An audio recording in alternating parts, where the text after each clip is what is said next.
Okay, I had a family request for strawberry jam. I did not think I'd have enough this year, but it looks like I'll just barely have enough. I use Sure-Gel. There's a lower sugar stuff, but to me it doesn't quite taste like jam. And it looks like I need, oh, where does it say? Strawberry jam, strawberry jam, strawberry jam. That's cooked jelly. That's not right. Up here. 8 cups of strawberries, 5 cups of crushed berries, and 7 cups of sugar. Yeah, it takes a ridiculous amount of sugar. So first I'm going to do the same thing I washed my lettuce in that spinner, only this time I'm not spinning it. I'm going to rinse the strawberries out. Either use my fingers or use a little strawberry huller to take off all the hulls. And then one layer at a time, I will put them in here and start smashing away. One thing that's important here about washing strawberries, you don't want to soak them in water. They will soak up water and not taste good. So just a real quick rinse in here. Okay, I measured out my 7 cups of sugar. It's really important to have that ready to go before you add it. And here's the first layer of berries. And I'm going to smash these with, oh, I was really glad that my dad still had my mom's old potato masher. They don't make them like this anymore. I don't know why. I suppose they work so well. Now they have those stupid zigzag things. I don't like at all. Okay, this is going to take 2 hands, so I'm going to stop the video recording for now. Get these smashed up real good and start filling this up. Remember, and that's what it looks like when it's all smashed up.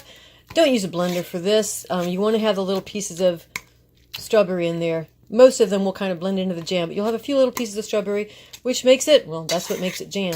Oh, and I took the caps off with my fingers because it's faster. You don't waste as much strawberry, and I don't care if I get my hands stained. Okay, I thought you might actually want to see how I stem the berries by hand. So, it's really easy. Oh, this one's already done. Just take it like this, grab it with one hand, twist. I messed that one up too. Let's try this one. Grab it, twist. In here I have the stems to go out in the compost, and then the good berries go in here to go smash. Let's do a few more of those. Twist. Twist. Twist. Twist. See how fast this is? Let me show you how slow it is with the other thing. Okay, so if you want to use one of these fancy things, you have to go here, find it, twist it. Yeah, I'm not about that. Here we go.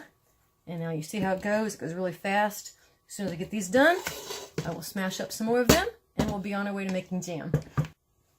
I forgot to tell you, one other thing you want to do while you're going through the berries is only pick out the very best berries. If there's anything that has a spot on it, it doesn't look quite right, you don't want to use those in jam. What I do with them is I eat them, which is a mistake because usually I end up eating way too many and I get a bellyache. So that's not what I'm recommending for you. Okay, here comes a moment of truth. Am I going to have my 5 cups? I've got 1 cup out there.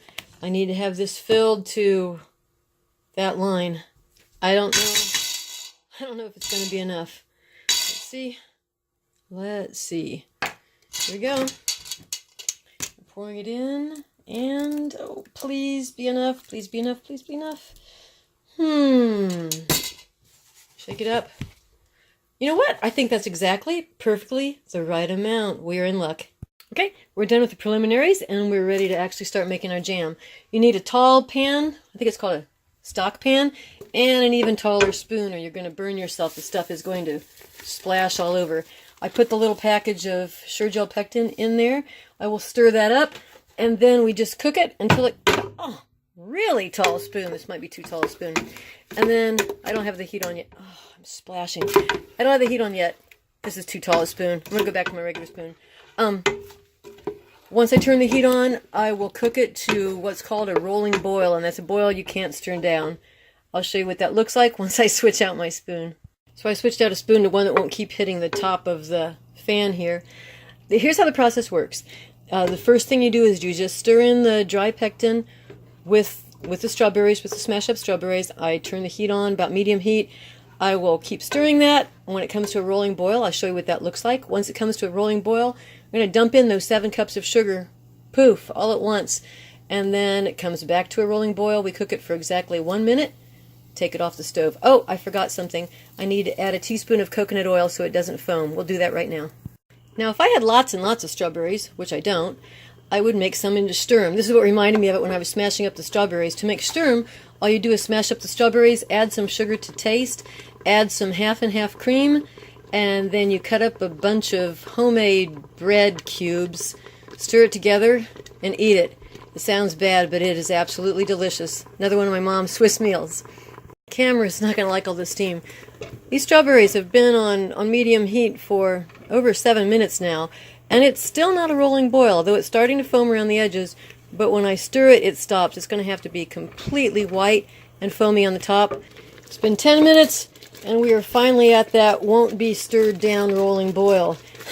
Making jam takes persistence, it takes patience. You don't walk away from the stove. It takes vigilance. And now I've dumped all the sugar in at once. That's what you do. And I'm going to need 2 hands to stir this. I will stir it and then have to wait till it comes back to a rolling boil. And this time I will time it for exactly 1 minute. Here we go.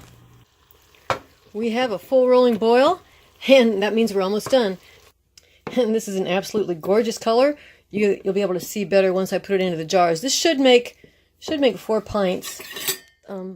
Before I learned the trick about adding a teaspoon of coconut oil, and this is the liquid kind of coconut oil, the kind that stays liquid at room temperature. Before I did that, I had to keep stirring and taking off the foam, but this keeps it from having any foam, and so there we go. Like I said, it should make, isn't that beautiful? Little pieces of strawberries in there, almost more like strawberry preserves. Move it to the next jar. This should end up making 4 of these jars. And there's the finished product. 4 jars and 1 to grow on. That's 5 jars. I will leave them out at room temperature. I'll put the lids on here. Leave them out at room temperature for about 24 hours, and then I will put them in the freezer. For some people, they would process these, and then you could keep them at room temperature. We have 3 full-size freezers, plus 3 refrigerators with freezers in them, so we've got plenty of room to freeze jam.